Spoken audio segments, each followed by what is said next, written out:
Hi Sagittarius, welcome to your October tarot scope is what we're going to call it. So the interesting thing about this is I had the window open because it's a beautiful rainy day out today, and the next door neighbor decided to get out his saw. It is like electric, extremely loud grinding saw. So that's what you hear in the background. And I was really irritated by it at first, and then I realized, oh, this is the thing.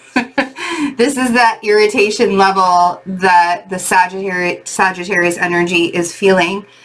And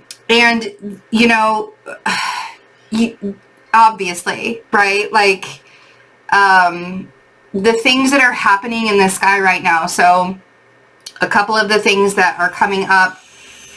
Mercury is moving into Scorpio, so it's going to be in your 12th house, and then it's going to go retrograde, and so that's going to grate on your nerves.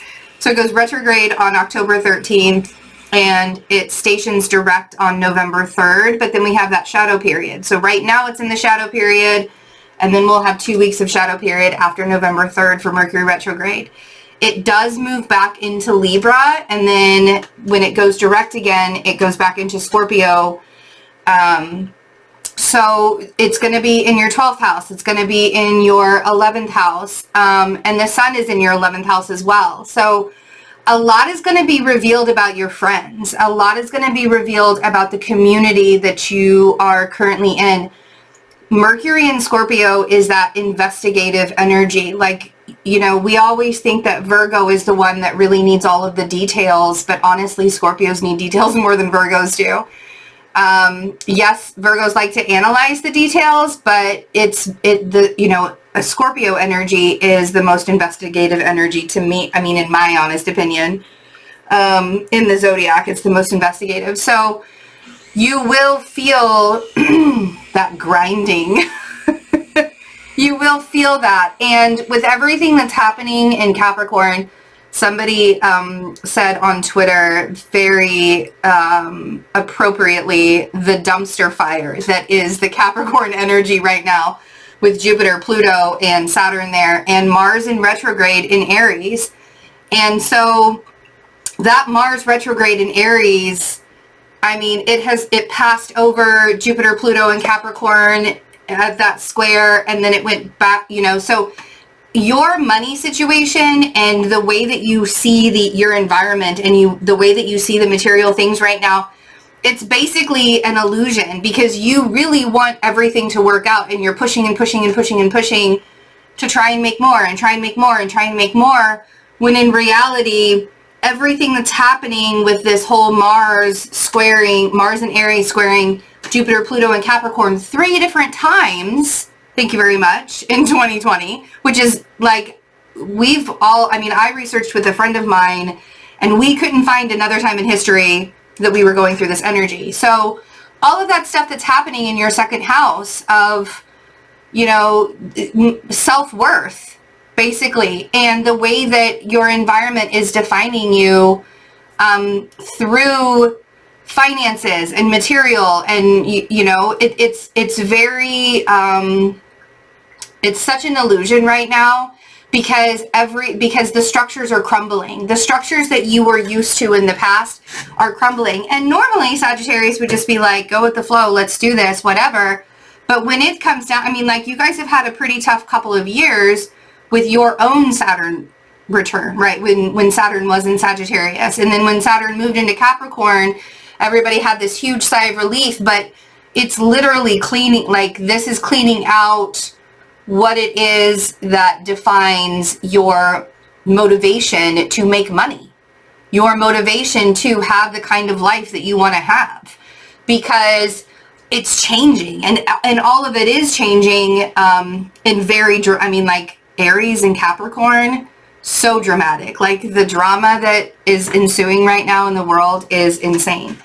So just really pay attention to how this energy is actually clearing space for you, in order for you to gain more clarity, in order for you to recognize who your friends are, who is for you and who's against you, because this is like a whole moving into building new communities and restructuring the foundations that have been crumbling for some time, and now we're sort of at that boiling point.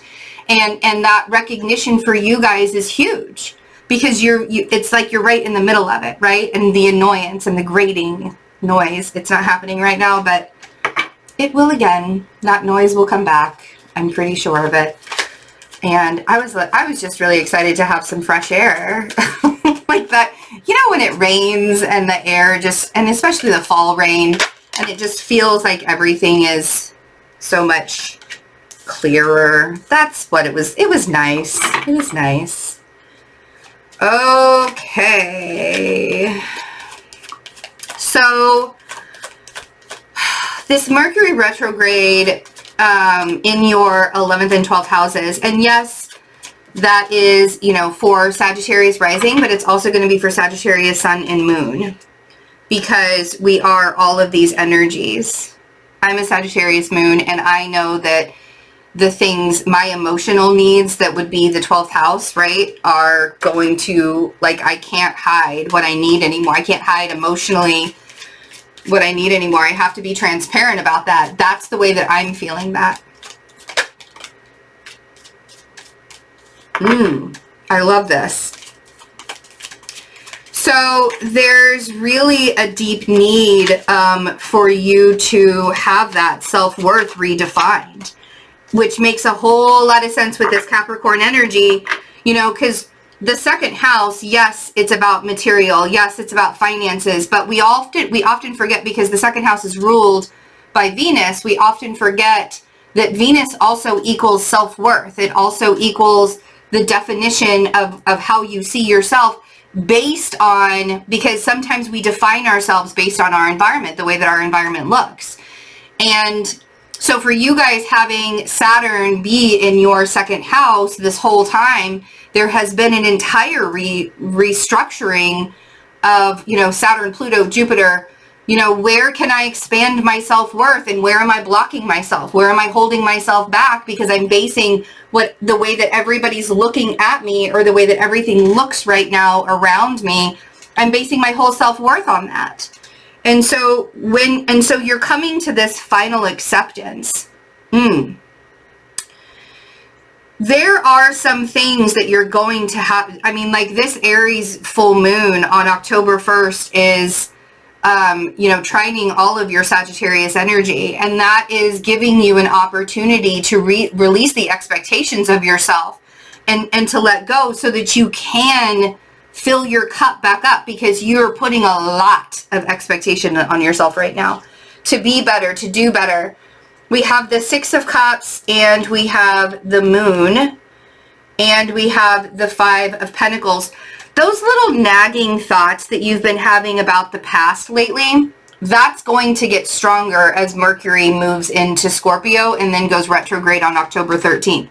The reason why that's going to get stronger is because it's time for you to recognize that those people, those situations, those things that are of your past that sort of tried to creep itself back in, you're recognizing finally that you're better than that. You know what I mean? Just because somebody comes back from your past doesn't mean that it's the love connection of the world, especially if they come back to trigger you. If somebody's coming back from your past and you have redefined your life and it looks like they've changed, but they're still triggering you in the same ways, that's not it. You know what I mean? Like, let's leave the past. Like, why are we so... It's comfortable, right? When people come back from the past, it's the comfort zone. And we all need a little bit of comfort right now. But if we are being honest with ourselves, we're holding ourselves back from that self-love. Baby, look at that. Four of Pentacles and the Ace of Cups. And that's where the value, the lack mentality, and the value of who you are, that's where that's coming from. Because when we hold on to, well, but maybe, right? But you got to be honest with yourself. That moon is really, that Aries full moon is going to be revealing quite a bit. Quite a bit. And once we accept the challenges. And it could be that Capricorn energy, right? Those Capricorns, man, don't mess with the Capricorns right now. They have a lot of karmic stuff going on with them. I mean, mess with the Capricorns if they know that there's the love, right? If it's all in love and it's not in triggering, see, that's what we're all coming back to. We're all coming back to the state of love. I know that sounds very idealistic, and it's coming from somebody who used to be extremely realistic. So, but anything else doesn't work. You know, anger, fear, sadness, pain. Yes, we have to go through all of that because we have to cleanse ourselves to get to the love. But when it comes down to it, it's about the love, and it starts with you. I know that sounded really like cheesy. It's all about the love, and it starts with you. It's true. Okay, Six of Cups. Oh, see, and that's it. The confusion, right? The Seven of Cups on the Six of Cups. If people keep coming back to you from the past and you're like, I don't know what to do, but Betsy, I don't know what to do about these people. You got to remember why you let them go to begin with. You got to remember what happened. And I'm not saying that people can't grow, and I'm not saying that there isn't an opportunity for them to grow, but it was about the lesson. It wasn't about whether you guys belong together or not. If they truly are meant to be for you, they're going to show up for you, and they're going to stick around. It's not going to be the flighty back and forth and up and down and in and out, and right?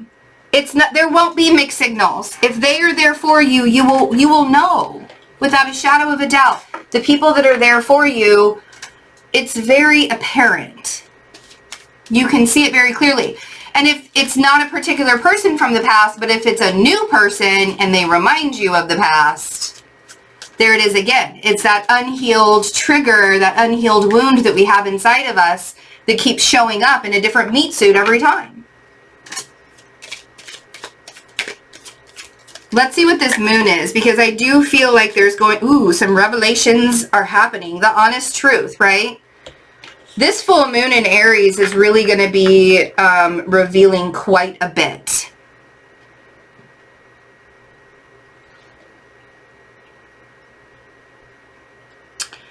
And, you know, we're going to have the Pluto going direct on the 4th. I have my notes down here. That's what I'm looking at. Just the level of revelation that's going to be happening for you guys. And right now, you know, if you're watching this, it's the end of September that I did this video. So if you're watching this and it's the end, and it's, you know, I just got this out, and you're not necessarily feeling like things are going to be revealed for you, and you're still in that confusion state of mind, allowing yourself to take that step back and be like, okay, I'm just going to deal with what's going on today. That's really going to help you progress forward a little bit more.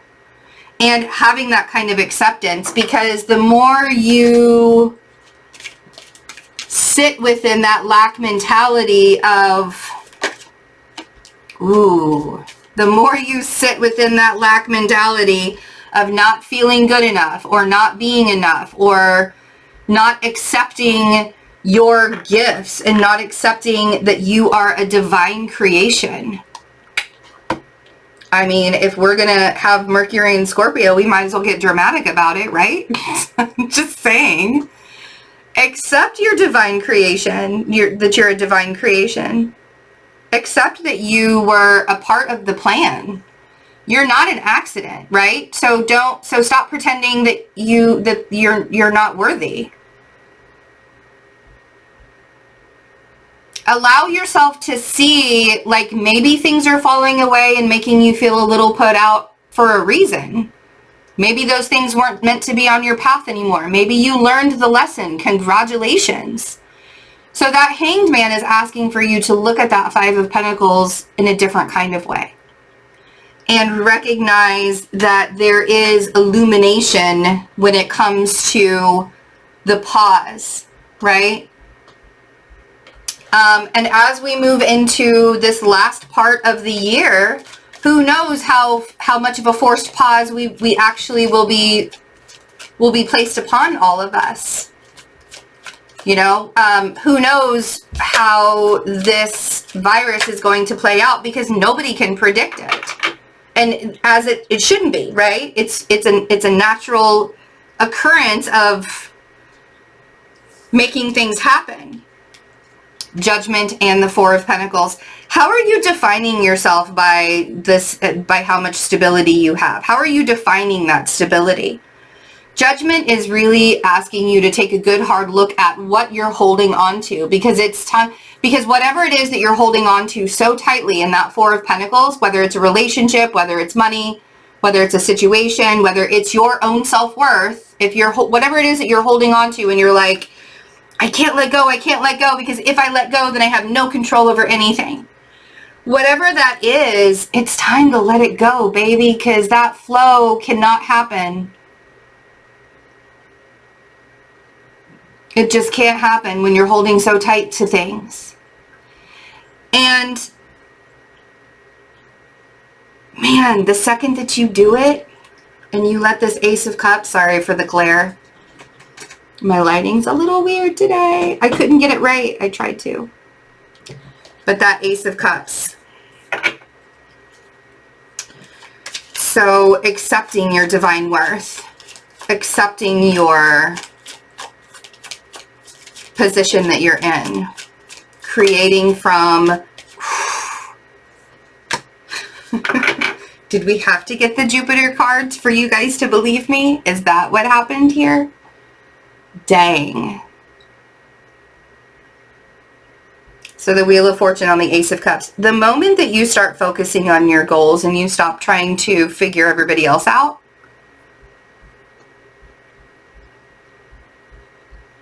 it's kind of amazing how the energy just sort of shifts. And you don't even have to do much. You just have to allow yourself to redirect your attention. I know that can be really hard to do during this time because you want to be there for the people that you want to be there for. But you also got to be there for yourself first. If you can't fill up your own cup first, then how are you going to fill up the cups of other people?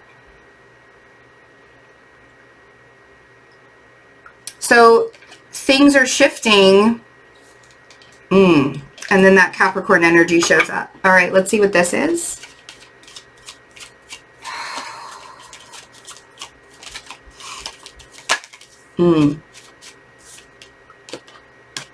See, and that's the thing is, there you are. Welcome to your reading with Temperance. Welcome to your reading.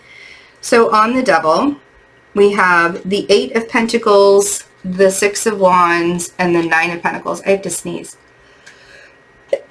Ooh, excuse me. All on the Devil. So we have the Eight of Pentacles, the Six of Wands, and the Nine of Pentacles. Your success will be revealed in how you're doing the work. And when you're paying attention to the details, and that Mercury in Scorpio is going to make you pay attention to the details. Trust me, it's going to happen. Whether you like it or not, it's going to happen. So when you're paying attention to the details and you are allowing yourself to exist within the flow that you've created for yourself and paying attention to those details, that's where the victory will come from. And that's when you're going to recognize that abundance that you created all on your own. And it's not a bad thing to ask for help, but I feel like right now, because you're so what's the word that I want to say? You're so hesitant to trust anybody. It's because you don't even fully trust yourself yet. And when you do finally fully trust yourself, there's this level of confidence in a Sagittarius when they trust themselves that's unlike anything else. The optimism and the abundance that precedes a Sagittarius that trusts themselves is like the most beautiful thing that I've ever seen in my life. Because you guys just exude this expansion when you trust yourself. When you don't trust yourself, that's when there's that downfall, right? So, exactly. I just got goosebumps. Expanding into that trust. Temperance, the Sun, the Ten of Cups. And giving all of your energy to the things that have to fall away so you can start fresh. Six of Pentacles, the Tower, and the Fool.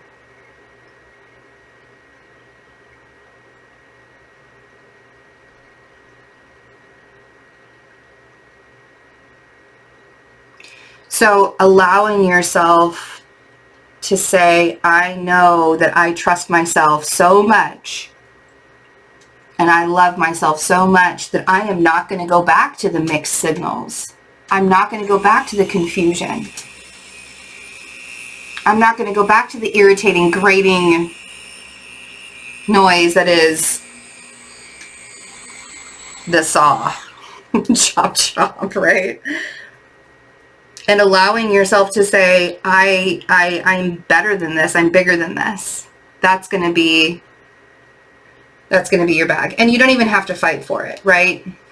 You don't even have to fight for it anymore. You can just start to heal, right? Take those swords out of the Three of Swords and allow yourself to heal. Finally. I love it. I love it. I love it. I love it. All right. I could talk to you guys for hours. I do have some reading specials. Check out the astrology reading specials. Check out the, I have like full astrology chart readings on special right now. I also have Libra and Scorpio solar return readings if you're watching this, but those are for sun sign only. So if you're watching this as your rising or moon and you're a Libra or Scorpio sun, that'll work for you. I also have tarot reading specials as well. So get in on that and really take care of yourselves in October and really pay attention to what's being laid out in front of you in your path, because there are some really super amazing things that are coming up for you guys, like in a really big way. And I know we've been talking about that for a while, but this is about stepping into your power, like huge, huge. All right. I love you guys. Bye.